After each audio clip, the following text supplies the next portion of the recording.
So on page 18 we have the cave mummies, and then we got more giants in Kentucky.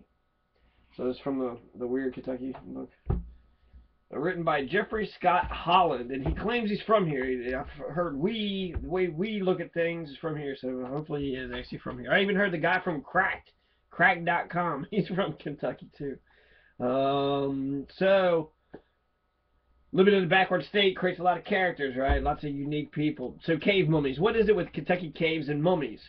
Which were the Native Americans that actually stayed in the caves? Oh yeah, I got to answer the questions real fast. Okay, so the questions from video 2. How do you say hello in Cherokee, Chickasaw, Shawnee, and Yuchi? Cherokee, you say Osio. Osio.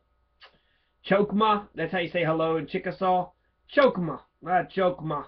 So Osio, Chokma. Bezon. I like that one. That's Shawnee. Bezon. Bezon. Capitan Bezon. Yuchi, Sangele. Yuchi, Sangele. Bezon. Bezon.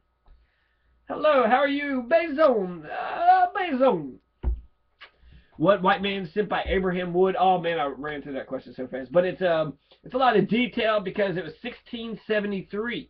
So the Gabriel Arthur is the man who had got kidnapped by these so-called Tomahitans in southern Tennessee. Southern Tennessee, possibly Shawnee, possibly Cherokee, we don't know. But he called them Tomahitans. Okay, so the Tomahitans in southern Tennessee had kidnapped Gabriel Arthur after Abraham Wood had sent him to go talk to some people. He stayed with these Tomahitans, even fought in raids with them against Spanish settlements in Florida, and enemy Indian settlements on the Atlantic seaboard, and Shawnee towns on the Ohio River. So he's attacking Native Americans, he's attacking the Spanish, and even the Shawnee towns on the Ohio River. So he's attacking people in Kentucky, he's attacking the Shawnee towns in the Ohio River. So I guess it could be Shawnee. It's probably Cherokee, maybe, if they're attacking the Shawnee, or just some other tribe that I haven't even considered there. The Yuchi was living down there. The Yamansi was in Georgia and Florida. So yes, Gabriel Arthur. That's the one of the first white people that actually got to see Kentucky. Gabriel Arthur, 1673. Name 3 extinct Native American tribes. This could be any of them. Any Native American tribe that is extinct. There's like just boatloads, right? Just bunches and bunches. I wrote down 10 of them here. The Wampanoags. That would be King Philip's War. That would be Squanto, right? And all the people that helped them. Gone. Wiped out. Taino Indians. That and the Arawaks, that's Christopher Columbus, gone. The Narragansett, I've heard they're mostly wiped out, but I've heard actually a few of the survivors. I've heard some people say they're Taino too, so slowly but surely there's some bloodlines there, maybe not, who knows. Okay, so the Poconet, Choctaw, Aztecs, Incas, Mayans, right? Some people say, well, the Mexicans are Mayans, right? That's the modern day Mayans.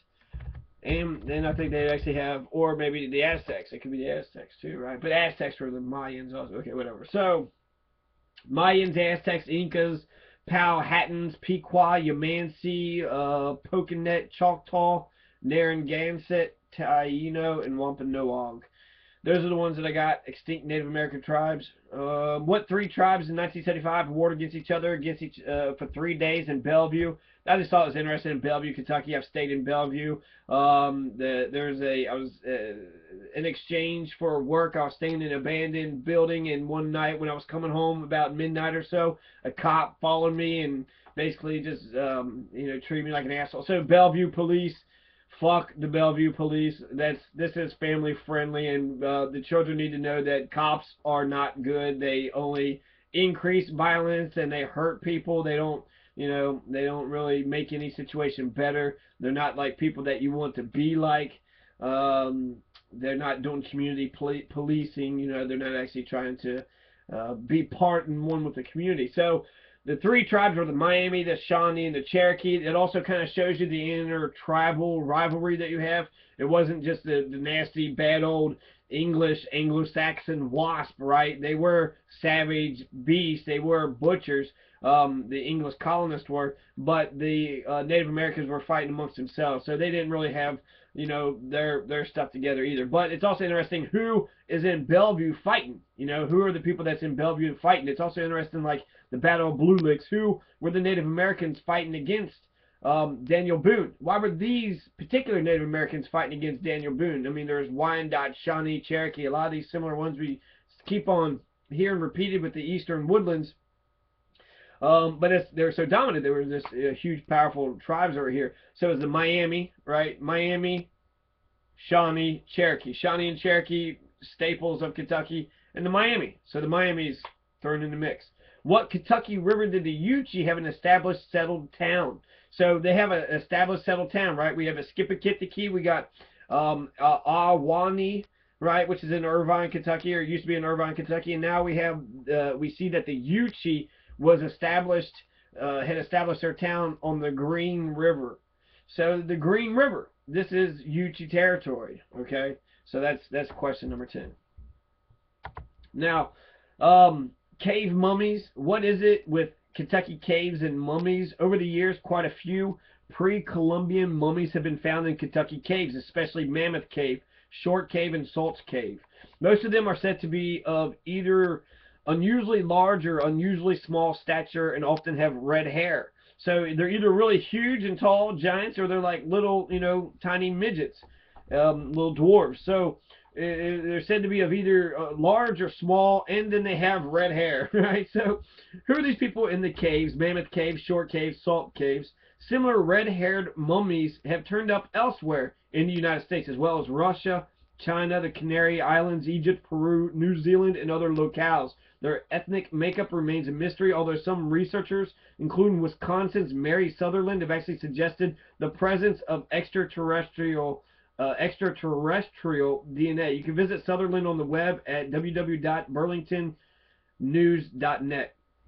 Most famous of the mummies, known as Lost John, has been dated back to the 4th century BC. BC. So we have, you want to try to, BC, 4th century, so it's like 400s BC, right? So it's not, well, I'm thinking like 13,000. I heard that the latest that Native Americans have been in Kentucky is either arranged from about 13,000 years ago to 95,000 years ago. So when did humans first get to Kentucky? It sounds like a good question, right? But when did the humans first get to Kentucky? 13,000 years ago to about 9,000 years ago. That's the range, okay? And so they're trying to say that the Lost John, he's been there about 3,500 years ago. So he would have been, what, part of the Archaic period? Or, no, 1,000 years, 2,000. Yeah, that would actually be part, or between the Archaic and the Woodland period. So maybe they just started farming about this time. They called him Lost John. Most famous of it, Little Alice was actually carbon dated to about 3,500, and Lost John was 4th century BC. So we got a range from about 3,500 to about what, 2,400. So it's just a few years. I mean, it's just a small 1,000 years ago. Actually, that would be the Woodland. So we got one that's in the Archaic period, and then we got one mummy that's in the Woodland period. So there's that's who are these mummies? Why do we have mummies in our caves? You know, the Cherokee lived in the caves, but why do they have these tiny or these gigantic mummies? And they said that these mummies, we've seen red-haired mummies elsewhere in the U.S. and in other countries, Russia, Egypt, Peru, New Zealand. Like, what? Who are these giant redheads? Okay. Kentucky's mummies also include the following colorful characters. You got Fawn Hoof. Discovered in Short Cave in 1813, this elegant female mummy was wearing lipstick and was wrapped in deer skins when she was found. She was shuffled around from one group of incompetent scientists to another and fell into horrible disrepair in the process. According to some accounts, at some point after 1876, some geniuses at the Smithsonian Institute decided to dissect the mummy and subsequently discarded most of it. If they should have wrote about it, if they dissected the mummy and they didn't write anything about it. It was discovered in Short Cave. Elegant females wearing lipstick and wrapped in deer skin when she was found. What? Deer skin? Lipstick? What? Okay. So fallen hoof. Maybe it's a Native American. It doesn't say the size or anything else. Little Alice. That was 3,500 years ago. Discovered in Salt's Cave. She was sometimes displayed by carny promoters as the more popular fallen hoof. By 1950s, the mummy had been so poorly cared for, she was deemed no longer suitable for museum displays. Some researchers claim that despite her nomenclature and billing, Little Alice was actually a boy. Little Lost John. Legend has it that sometime in the very distant past, this 45-year-old Native American entered Mammoth Cave on a gypsum collecting expedition and inadvertently caused a cave-in as he hammered away at the crystals on the cave's ceiling. 2,000 years later, tour guides discovered him in a perfectly mummified state. Pressed under an immense slab of rock beside him were found his tools, his torch, and a lunch he packed but never got to eat. That's amazing, actually. What do we learn about that? Who is Lost John? He had all these tools. He had his torch. So I think Lost John gives us a really big clue who these Native Americans were. I mean, this is 400 BC, right? So 400 BC, this is just 2,400 years ago. And the four ancient cultures and all the mound builders, I think, are related to the Indians of today. The 5 civilized tribes, I think they all claim the Creek, claim that they're part of the mound builder cultures. The Shawnee claim that they're the mound builders. The mound builders, who were building all these mounds? I think we could find out a little bit by finding out who these mummies are. This has been like in that area, right? About in that era. So Lost John, that's, you know, he's in Mammoth Cave, 45, Native American. What kind of Native American? There's so many questions I got. You got Scudder's mummy discovered in 1814 in Short Cave. So this is the second one that was found in Short Cave. The year after fallen hoof was found, it was dragged off to New York City to be shown off in a venue called Scudder's American Museum, which was in turn purchased by Carnival huckster P.T. Barnum. The whole place went up in flames in 1865, destroying the mummy and countless other treasures that were unfortunate enough to end up in Barnum's hands. So, several mummies. What do we got mummies in Kentucky for? We also got giants, more giants of Kentucky. There's a Bible quote. There were giants in those days, and clearly it was right. Archaeological record for ancient giant humanoids in North America, and especially Kentucky, is considerable. In 1519, explorer Alonzo Alvarez de Pineda reported encountering giants on the Mississippi River. Panfilo de Narvaez and Cableza de Vaca made a similar discovery in Tampa Bay in 1528, and in 1539 the explorer Hernando de Soto found giants in Florida, including the Native American Cacique Tuscaloosa and his son. So they're saying Tuscaloosa is a giant. Okay, so here's Hernando de Soto. Hernando de Soto, that's one of the first, probably the first white man in Kentucky, Hernando de Soto. So here he is. He's come across these giants, Tuscaloosa. Were these mere ancient anomalies? Well, maybe not. Martin Van Buren Bates of Whitesburg was over 6 feet tall at the age of 16, didn't stop growing until he was 28, at which time he reached 7 feet 8 inches. And that's who we see here, Martin Van Buren Bates. All right, 7 foot 8 inches. So, left a successful military career. He joined the circus. He met and ultimately married Anna Haining Swan, who's even taller. So he married a taller. They entered the record books as the tallest married couple ever. She died in 1888. He died in 1990. The highly controversial UFO preacher Sherry Shriner claims that the gigantism that affected Bates, as well as Louisville's own Jim Porter, is caused by deliberate genetic interference with extraterrestrials. Some proof of this comes from Holly Creek, where in 1965, Kenneth White unearthed a humanoid skeleton that was almost 9 feet tall. Interesting, the eyes on the massive 30-inch circumference skull were slits, not round sockets, fitting the popular description of a typical extraterrestrial alien. The nasal passages on the skull were similarly slit-like rather than normal open sockets. The late Kentucky folklorist Michael Paul Henson actually traveled to Wolfe County to examine the remains personally before White insisted on giving the body a decent reburial.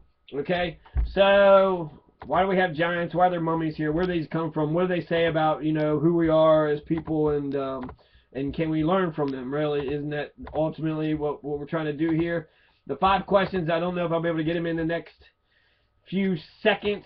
And Did I not answer any of these? What language? No, no, okay. What language did the Shawnee speak? Chickasaw, Yuchi, and the Cherokee. What is agglutinative? It relates to the Chickasaw language, agglutinative. And what is polysynthetic? It relates to the Cherokee language. What is a language isolate? It relates to the Yuchi language. And then what are the 5 eras of Kentucky's first peoples and their approximate dates? So those are the 5 questions. Have those answered. You know, by the next time you click on the next video, if you're not a cheater, and if you are a cheater, just click on it and get your answers.